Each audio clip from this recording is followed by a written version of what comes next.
दोस्तों, आपका स्वागत है मेरे चैनल में। दोस्तों, अगर आप चाहते हैं कि आपके घर की खूब तरक्की हो, आपका घर खूब आगे बढ़े, आपके पति चाहे वो किसी भी फील्ड में, चाहे वो जॉब करते हैं, चाहे वो बिजनेस करते हैं, चाहे वो दुकान लगाते हैं या कुछ भी करते हैं, अगर आप ये छोटे छोटे काम अपने जीवन में रोज़ाना करेंगी तो आप देखेंगी कि आपका घर, आपके पति को कितनी तरक्की मिलेगी, वो कितना आगे जाएंगे, आपके बच्चे कितने जीवन में सफल बनेंगे। तो दोस्तों, बहुत सी महिलाएं हैं जो ऐसे काम करती हैं और बहुत सी ऐसी हैं जो नहीं करती हैं। तो अगर वो जो नहीं करती हैं और वो चाहती हैं कि उनके घर में खूब सुख समृद्धि और अन्न धन की बरसात हो, तो ये छोटे छोटे काम नियम से अपने घर में ज़रूर कीजिएगा। सबसे पहले है कि अगर भगवान ने आपको बहुत कुछ दिया है तो कभी भी किसी और के सामने आप रोइए मत।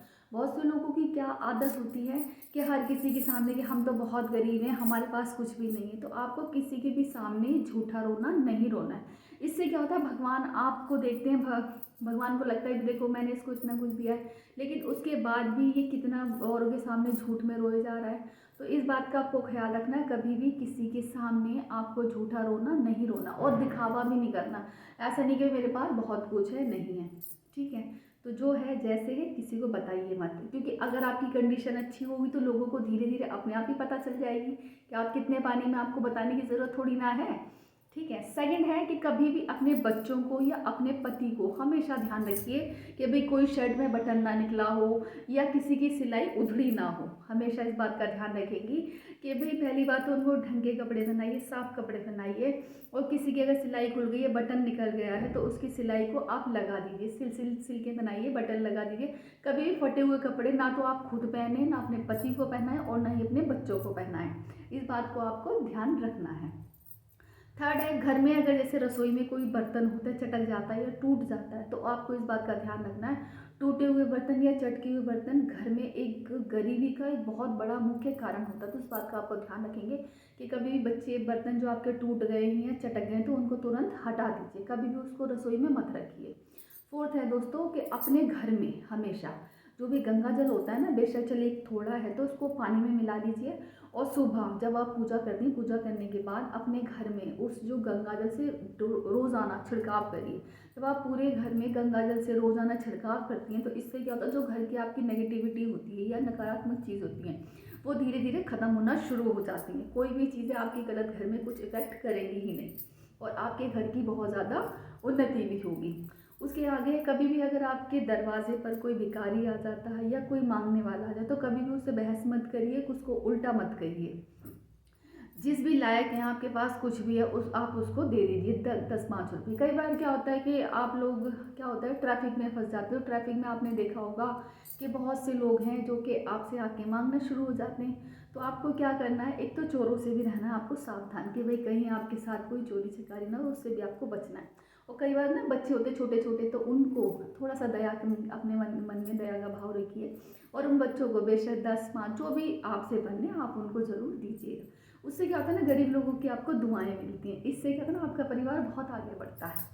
उसके आगे है दोस्तों, एक बात का संकल्प कर लीजिए, चाहे घर में मर्द है, चाहे औरतें हैं, चाहे महिलाएं, चाहे माताएं, चाहे बहनें, हमें घर में नित्य व्रत पूजा पाठ तो करना ही करना है। हमें अपने मुंह में अन्न का दाना तभी खाना है जब पहले हम भगवान को भोग लगा देंगे। भाई ठीक है, फिर भी आपको खाने पीने के तो आप अपने ड्राई फ्रूट खा सकती हैं, सुबह सुबह खाली पेट आप चाय पी सकती हैं। लेकिन जब सुबह नहाने के बाद आपको क्या ना, सबसे पहले भगवान को चाहे कुछ भी उनको भोग लगाइए और उसके बाद ही आप मुंह में कुछ ना कुछ खाइए। अगर आप ऐसा करेंगी ना तो देखेंगी कि भगवान की भी आप पर कितनी बड़ी कृपा होगी।